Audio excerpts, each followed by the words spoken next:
महाराष्ट्र के नासिक जिले में त्र्यंबकेश्वर पर्वत श्रृंखला की ऊंचाई पर एक ऐसा किला बसा है जहां तक पहुंचना किसी आम चढ़ाई जैसा नहीं बल्कि पत्थरों से खुद ही सीधी खड़ी सीढ़ियां पर साहस का इम्तिहान है। यह है हरिहर किला, एक ऐसा किला जिसने सदियों तक दुश्मनों के रास्ते रोके, व्यापारिक मार्गों की रक्षा की और आज भी इतिहास के पन्नों में वीरता का प्रतीक बना हुआ है। हरिहर किला जिसे कभी कभी हरिगढ़ भी कहा जाता है, नासिक जिले के त्र्यंबकेश्वर के पास स्थित यह समुद्र तल से करीब 3676 फीट की ऊंचाई पर बसा है और सह्याद्री पर्वत का हिस्सा है। इसके आसपास के प्रमुख गांवों में हर्षुला और नवरंगा पीपलंगी आते हैं। इस किले की सबसे खास पहचान यह है कि पत्थरों में खुदी हुई लगभग 80 डिग्री की खड़ी सीढ़ियां हैं जिन पर चढ़ना किसी एडवेंचर से कम नहीं माना जाता। यह किला 12वीं सदी से 13वीं शताब्दी के बाद यादव वंश के शासनकाल में बनाया गया था। इसका निर्माण मुख्य रूप से त्र्यंबकेश्वर से वैराणता घाट और अहमदनगर से कोंकण को जोड़ने वाले महत्वपूर्ण व्यापारिक मार्गों की रक्षा के लिए किया गया था। बाद में 14वीं शताब्दी में यह किला बहमानी सल्तनत के अधीन आ गया। फिर अहमदनगर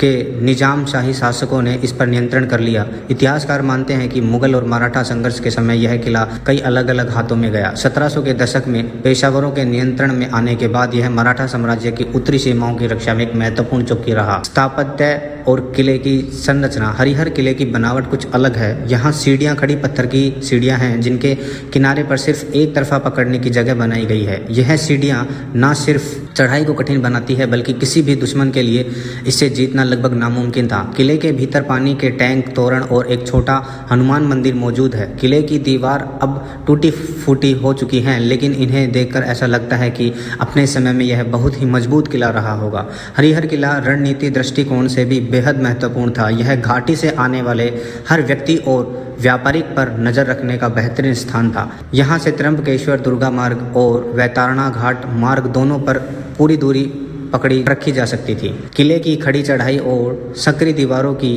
किसी भी हमलावर को रोकने के लिए पर्याप्त थी। इस किले की सीढ़ियां इस तरह से बनाई गई थी कि इन पर केवल एक समय में एक ही व्यक्ति चढ़ सकता है और अगर इन पर कोई चढ़ने का साहस भी करता तो वह बहुत ही खतरनाक होता, क्योंकि जरा भी सी भी चूक मौत को दावत देने के बराबर था। 1818 में तीसरे अंग्रेज मराठा युद्ध के बाद पेशेवरों की हार के साथ हरिहर किला भी ब्रिटिश ईस्ट इंडिया कंपनी के अधीन हो गया। ब्रिटिश काल में इसका सैन्य महत्व कम हो गया और धीरे धीरे इसे भुला दिया गया। आज हरिहर किला ट्रैकर्स और इतिहास प्रेमियों के लिए एक लोकप्रिय स्थान है।